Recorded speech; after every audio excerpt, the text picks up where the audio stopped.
क्या हुआ 5000 सालों से श्रीलंका की गुफा में हनुमान जी के गदा की रखवाली कर रहा है यह इच्छाधारी बंदर। इस घटना का रहस्य सुनकर आपके भी पैरों तले जमीन खिसक जाएगी। जिसकी शुरुआत करने से पहले सभी लोग श्रद्धा से कमेंट बॉक्स में हर हर महादेव जरूर लिखे। साथ ही हमारे चैनल को सब्सक्राइब करके बेल आइकन को जरूर प्रेस कर ले। बात है सन 2019 की, जब श्रीलंका सरकार को एक निश्चित स्थान पर खुदाई के दौरान 1000 किलो की सोने की गदा प्राप्त हुई। रामायण रिसर्च सेंटर ने यह दावा किया यह गया था हनुमान जी की हो सकती है। इसके अलावा अशोक वाटिका, रावण महल, जिसे कई स्थानों को पहचानकर उन्हें चिन्हित किया गया। श्रीलंका की सरकार ने रावण से जुड़ी कई जगह को भी राष्ट्रीय मान्यता प्रदान की है।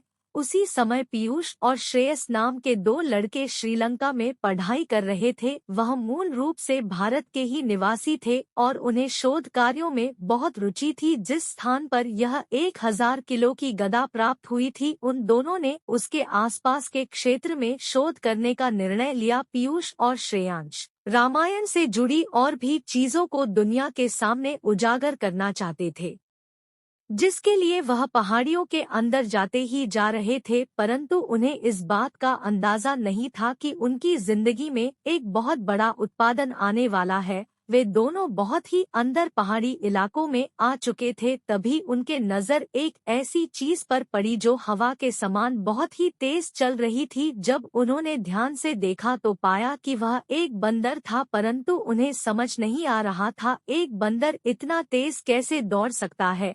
उनके हाथ में कैमरा था जिसमें वह दृश्य की रिकॉर्डिंग करने लगे। यश उस अंदर के पीछे पीछे भागने लगा और उसका पीछा करने लगा।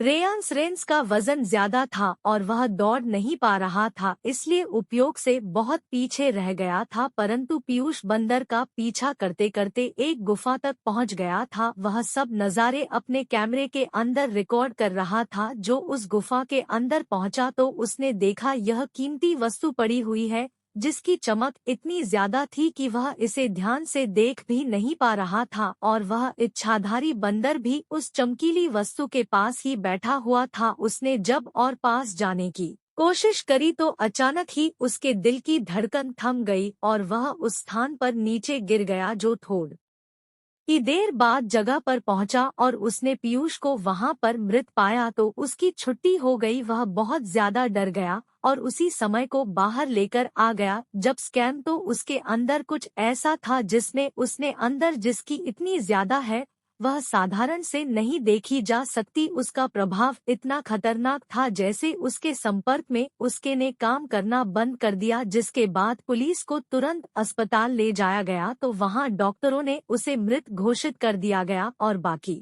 लोगों को यह समझ नहीं आ रही थी या फिर कोई व्यक्ति ऐसे कैसे हो सकता है कि चिड़िया उसने कैमरे में रिकॉर्ड उस गदा की तस्वीर को किसी को भी नहीं बताया, क्योंकि उसे शंका थी कि जो भी इस घटना को देख लेता है किसी न किसी तरह से उसका नामो निशान मिट जाता है। और पीयूष के मरने के कुछ ही दिनों बाद श्री श्रेयांश ने भी फांसी लगाकर अपनी जान दे दी। इन दोनों दोस्तों का उस गुफा के अंदर जाना, उस चमकीली वस्तु को देखना और बाद में दोनों का मर जाना, यह कोई सामान्य बात नहीं थी। और वह गधा भी कोई सामान्य घटना नहीं थी, क्योंकि उसकी रक्षा एक इच्छाधारी बंदर कर रहा था जो हवा से भी तेज दौड़ता था। दोस्तों, एक घटना 100% सत्य। इसे लेकर आप क्या विचार रखते हैं, हमें नीचे कमेंट बॉक्स में जरूर बताइएगा। साथ इस वीडियो को लाइक करके जल्दी से हमारे चैनल नॉलेज ऑफ हिस्ट्री को सब्सक्राइब कर लीजिए, ताकि आपको हमेशा ऐसी सत्य चमत्कारी घटनाएं देखने को मिलती रहे। अभी के लिए आप सभी को जय श्री राम।